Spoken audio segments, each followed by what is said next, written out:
Georgia, 2013. 3 Americans, Daniel, Alicia, and Chris, are friends who love to travel and have come here to see the local natural beauty.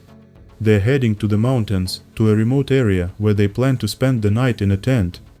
Daniel and Alicia are soon to be married, but Alicia is tormented by her conscience for having recently gotten drunk and slept with Chris. Chris, in turn, asks her to leave everything as it is and not to tell Daniel anything. Alicia is unsure but agrees, and the three continue climbing a high mountain where, according to Daniel, a magnificent view and a good campsite await them nearby. Daniel asks Chris to conduct a modest wedding ceremony, as his closest loved ones are already close by and the groom needs nothing more. Chris is distraught, haunted by thoughts of betrayal, but he performs the ceremony and happy Alicia kisses Daniel. On the way, Daniel mentions that there were battles with the Russians in these lands, so there's a possibility that landmines could be lying around. That evening, by the campfire, Daniel senses that Alicia and Chris are acting unusually reserved, and the groom asks if they're hiding something. Later, Daniel takes Alicia to the tent for a loud sex. In the morning, Chris emerges from the tent and sees a strange man going through their belongings. Chris tries to attack the thief, who quickly admits he knows Alicia and Daniel. Debbie is a local ranger and guide, and Daniel, who has returned, confirms this. Debbie is angry with Chris, who managed to hit the ranger a couple of times, but eventually forgives the American. Debbie won't be here long, so he suggests taking a photo of the three travelers together, since now is the opportunity. He aims the lens and suggests that the Americans move a little to the left to get a better background. Chris steps to the left and hears the click of an unknown device. Debbie asks him to remain still and examines what Chris has stepped on. Silence quickly turns to panic, as it's a fragmentation landmine, the trigger already activated, so Debbie asks Chris to stand still and wait for help. Debbie goes to the city and promises to return in 4 hours with the rescuers. Daniel calms Chris and goes with Alicia to a nearby elevated area to check the cell phone signal. Daniel calls emergency services, and the panicked Alicia begins to rejoice, as her fiancé is already giving them the coordinates of their location. Suddenly, Daniel says the bomb squad won't come because they don't help horse, and Alicia's smile abruptly disappears. Daniel admits that Chris told him about the betrayal, so Daniel decided to punish the traitors and, with the help of the ranger, obtained and planted the landmine. Before leaving, Daniel leaves a shovel with which Alicia can dig a hole for Chris to jump into. Whether it will be salvation or a grave, Daniel doesn't know. He heads toward the city and soon meets Debbie at the agreed-upon location. The ranger offers to return in an hour and help their former friends, but Daniel is adamant he's cut Chris and Alicia out of his life.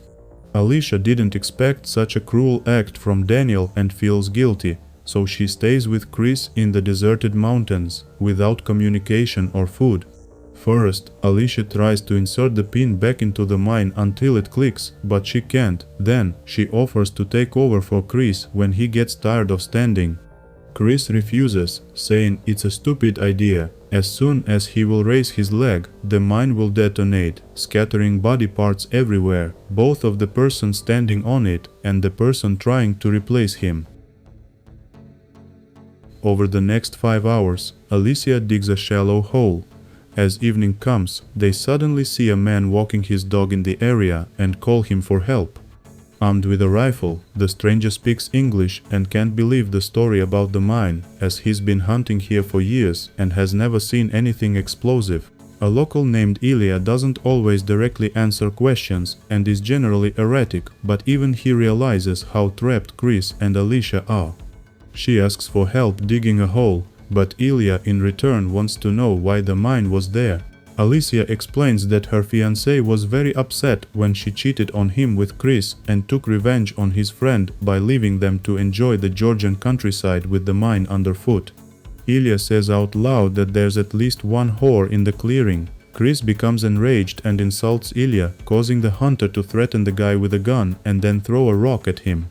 Then Alicia tries to bribe the man, but Ilya isn't interested in dollars or camping gear. Instead, he's interested in the girl's underwear, which will give him the strength to dig. The couple's desperate situation is growing more and more confident in his own impunity. Chris realizes Ilya is simply mocking them, so he tries to talk Alicia out of it, but she sees no other way out. Alicia hands over the underwear, and then Ilya begins digging. Suddenly, a voice comes over the radio from his backpack. Surprised by the radio, Chris and Alicia wonder why Ilya didn't immediately tell them he had a radio, and the hunter replies that they only asked about the phone.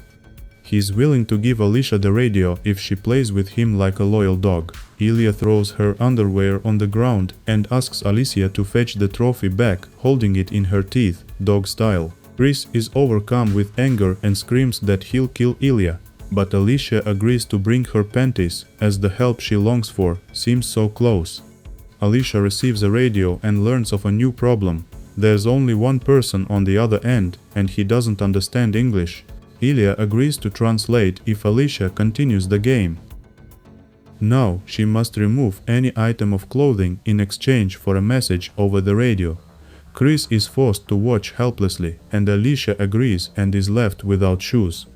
Ilya calls for help, but the person on the other end doesn't believe the story about the tourists and the mine and asks if it's a prank. This time, Alicia takes off her shirt, but the next message is also incomplete due to radio interference, and Ilya didn't promise to repeat it for free. Alicia refuses to continue and asks Ilya to leave. He threatens her with a gun and demands she undress more, but Chris distracts Ilya with the choicest insults and yells at Alicia to run away. Impulsively, Alicia disappears into the woods, and Ilya commands his dog to chase her, then flees himself, dropping the gun near Chris. Hearing the cries of the captured fugitive, Chris uses a chain to pull the gun toward him, seemingly gaining an advantage. Ilya returns, staying behind Alicia, and threatens her with a knife. He warns Chris that the gun is loaded with shotgun pellets, and if it goes off, it will kill both of them at once. Ilya demands that Chris call Alicia a whore, and in his anger, Chris barely restrains himself from shooting. Chris doesn't understand the point of this latest game, but the threat to Alicia's life forces him to utter this word. Ilya hears that Alicia is a whore, and in his mind, this sounds like a right to take advantage of her. Still threatening her with the knife, Ilya drags Alicia to a nearby rock so Chris can witness everything happening in person. Alicia resists and curses, but Ilya is unstoppable, and a sobbing Chris continues to aim at the rock, still hesitating to shoot. Ilya rapes Alicia, forcing her and Chris to endure his torture. Suddenly, the exhausted girl manages to push Ilya away, and Chris takes aim at the man. His dog, sensing danger, leaps at Chris and knocks him down. At the last moment, Chris manages to fire. Chris comes to his senses lying in the hole Alicia dug for him. His mind is clouded, and he can't tell if he's dreaming or not. Ilya appears nearby and says the mine was a practice one, which is why it didn't detonate. Chris sees Alicia lying wounded nearby and hopes it's all just a bad dream. But it's a terrifying reality where the pellet hit her, missing Ilya. Many days later, Chris knocks on the door of a house in a small suburb near Tbilisi. He tells the owner, Tanya, that he missed a turn and is lost. She gives him directions, and her daughter, Lika, offers to print out a map for Chris. The guy is polite, calm, and friendly, so when he asks for some food, Tanya invites him in for lunch. Chris praises the delicious dish, just as the father of the family, Ilya, enters the house. He sees Chris and feels a flush of rage, and the next second he realizes Chris is hardly here by chance. Ilya asks Chris to leave, but clumsily pretends he's never met the guy before. Chris doesn't budge and continues to praise the hostess for the delicious food, then asks for more, thereby unnerving Ilya. They go outside, and Ilya asks Chris to resolve the conflict in an hour, face to face, without involving his family. Chris smiles and leaves, then Ilya runs into the house, lets the dog guard the yard, and wants to call the police, but he has nothing to say, since Chris was unarmed and wasn't threatening anyone. On the other hand, if Chris tells his story to the police, Ilya certainly won't get any protection from them. Chris returns after 10 minutes instead of an hour. Ilya wasn't prepared for this, so Tanya opens the door and sees the traveler again, this time with a bloody dog in her arms. Chris says he accidentally hit an animal that ran into the road and needs to bring it inside to help. Ilya is furious and aims his shotgun towards the guy, but Chris smiles and says it's unloaded, as he himself took the bullets out of it an hour ago. Chris, in turn, takes out a silenced revolver and, without hesitation, shoots both Ilya's legs. Mortally terrified, Tanya and Lika carry their father into the house, while Chris relishes the beginning of his revenge, in which Ilya will now be a helpless observer. Tanya thinks Chris is a robber and offers money, but the guy smirks he's not interested in George and Larry. Chris reminds him that, in addition to what Ilya did to Alicia, he also left her wounded and bleeding to death in the forest. Chris carried her alone through the forest until he was exhausted, and then he carried her on, but a few hours later, Alicia died. Ilya tries to explain that when he drinks, he acts stupidly and swears he's quit drinking. Chris doesn't consider this an excuse, but to be fair, he tries some Georgian cha-cha and forces everyone else to drink it. Now Chris is a little drunk, which should justify his actions, and only now Ilya realizes that this doesn't make things any easier for him as a victim. Ilya says he is even willing to die for Chris to leave his family alone, but Chris thinks this is unfair. Chris torments Ilya by forcing Lika to bring him her underwear in her teeth. Then Chris challenges her to a game of strip roulette. He loads a bullet and clicks the trigger in Lika's direction every time she takes too long to take off her clothes. Chris revels in revenge and at the height of his rage begins to pull the trigger non-stop. A shot goes off. The smile on Chris's face suddenly vanishes and he sinks to the floor in horror, realizing it. He hadn't planned on this at all.